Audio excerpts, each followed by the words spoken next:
ಭಾರತದ ಪರ ಸ್ಮೃತಿ ಮಂಧಾನ ಅವರು ಆಸ್ಟ್ರೇಲಿಯಾದೆದುರು ಸೋತ ಪಂದ್ಯದಲ್ಲಿ ಹೊಡೆದ 100 ರನ್ ಅವರನ್ನು ಕ್ಯಾಲೆಂಡರ್ ವರ್ಷದಲ್ಲಿ ಒಂದು ದಿನದ ಪಂದ್ಯದಲ್ಲಿ 4 ಶತಕ ಹೊಡೆದ ಮೊದಲ ಸಾಧಕಿಯನ್ನಾಗಿ ಮಾಡಿತು.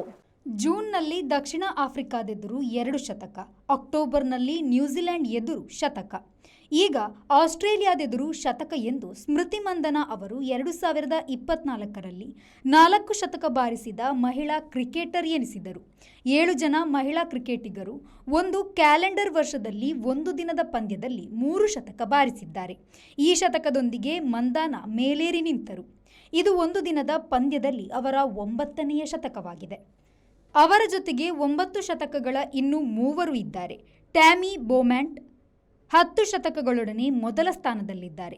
ಸ್ಮೃತಿ ಮಂಧನಾರು 99 ಚೆಂಡುಗಳಲ್ಲಿ 110 ರನ್ನು ಮಾಡಿದರು.